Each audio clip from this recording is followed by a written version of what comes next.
বন্ধুসকল অন্য এটি ভিডিঅ'লৈ আপোনালোকক স্বাগতম জনাইছোঁ। আজি লৈছোঁ মাইক্ৰ'ছফ্ট এক্সেলৰ কেইটামান ট্ৰিক, যিকেইটা ট্ৰিকৰ জৰিয়তে আপুনি মাইক্ৰ'ছফ্ট এক্সেলত কাম কৰিবলৈ আপোনাৰ অতি সহজ হৈ পৰিব। আপুনি যদি কম্পিউটাৰ শিকি আছে বা কম্পিউটাৰত কাম কৰে বা মাইক্ৰ'ছফ্ট এক্সেলৰ জৰিয়তে ডাটা এণ্ট্ৰি কৰে, তেতিয়াহ'লে অলপো স্কিপ নকৰাকৈ ভিডিঅ'টি শেষলৈ চাই থাকক।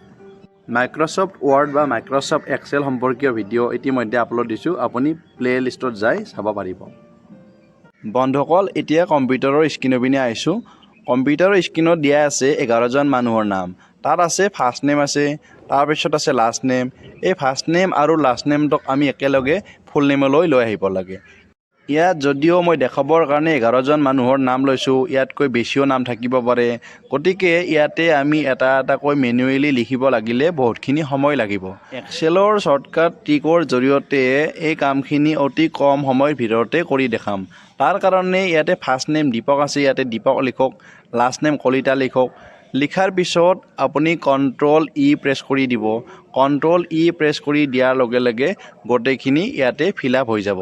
অতি কম সময়ৰ ভিতৰতে ফাৰ্ষ্ট নেম আৰু লাষ্ট নেম একেলগ হৈ গ'ল। এনেকুৱা ধৰণৰ ট্ৰিকসমূহ জানিবলৈ আপুনি যদি চেনেলটোত প্ৰথমবাৰৰ বাবে আহিছে, প্লিজ চেনেলটো ছাবস্ক্ৰাইব কৰি দিব। এতিয়া তাৰ পিছৰ ট্ৰিকটো হৈছে, আপুনি স্ক্ৰীনত দেখিছে এই ডাটাসমূহ এটা কলমৰ ভিতৰতে আছে, মানে এই কলমৰ ভিতৰতে গোটেইখিনি ডাটা আছে। ইয়াতে আছে চিৰিয়েল নম্বৰ, নেম, এড্ৰেছ আৰু ৰিমাৰ্কছ। এইখিনি একলগ হৈ আছে। এতিয়া আমি ছিষ্টেমেটিক এটা এটাকৈ কলমত লৈ গৈ টেবুল আকাৰত দেখাব লাগে।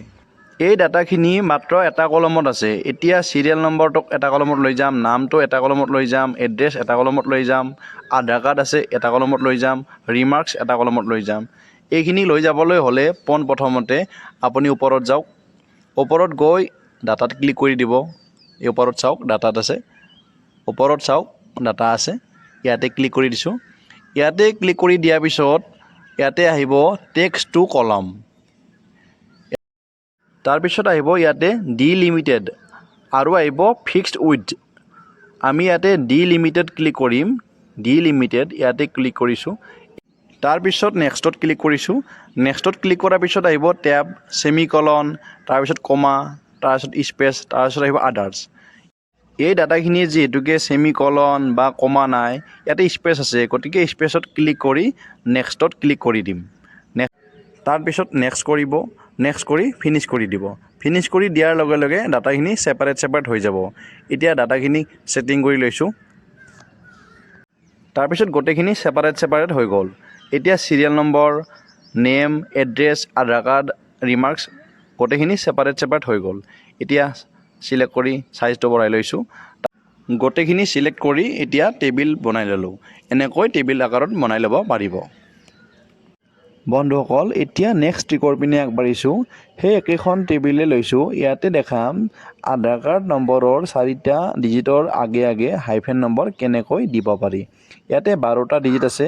সেই 12টা ডিজিটৰ 4টা নম্বৰৰ মাজে মাজে আমি হাইফেন নম্বৰ দিম। কেনেকৈ হাইফেন নম্বৰ লগাব পাৰি তাৰ কাৰণে ট্ৰিকটো চাই লওক।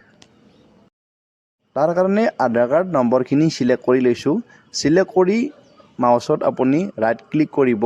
ৰাইট ক্লিক কৰাৰ পিছত ইয়াতে আহিব ফৰমেট চেল। ফৰমেট চেলত ক্লিক কৰি দিব। ফৰমেট চেলত ক্লিক কৰি দিয়াৰ পিছত ইয়াতে এটা মেনু খোলা যাব। সেই মেনুটোত আপুনি আহিব, তলৰ পিনে আহিব, ইয়াতে কাষ্টম আছে, কাষ্টমত ক্লিক কৰি দিব।